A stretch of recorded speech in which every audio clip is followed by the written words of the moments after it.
We're going to cover the Old Testament prophets in the next 3 hours. This hour, I'm going to take some time to kind of set the scenario, lay the scene, give you some historical background, give you some geographical background, and also kind of give you some theological background as to what to expect when we study the prophets. The Old Testament prophets are probably the most quoted and the least understood and studied. We all have our favorite quotation from perhaps Isaiah. You know, we all pretty much familiar with the suffering servant, for instance, in Isaiah 52 and 53, because, you know, we understand it, we understand who it's referring to. But there is so much more that we can get out of a study of the prophets.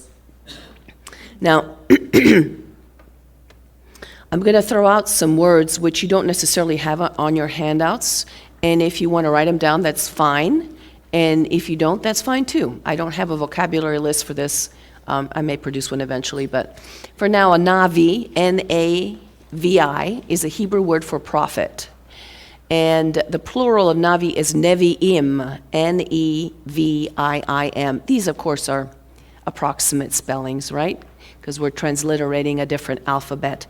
The Nevi'im is actually a word for one of the sections in the Hebrew scriptures. The Nevi'im are the prophets. All right?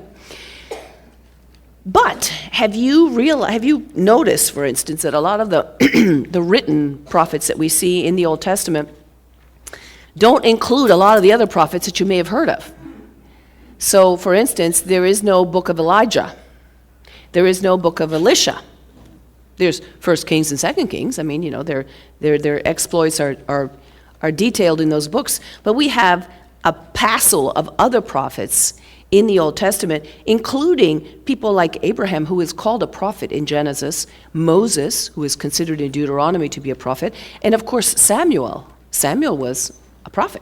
He was also a priest, and he took on a kingly function, but he was also a prophet. And yet we have 1st and 2nd Samuel, but it's more about Samuel than what he said.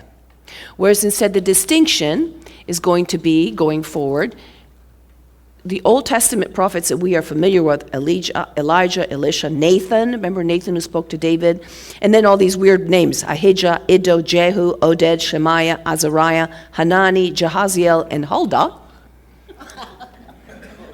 who are still prophets of the Lord. I mean, they received God's word, but we don't have any books because we know more about what they did than about what they said.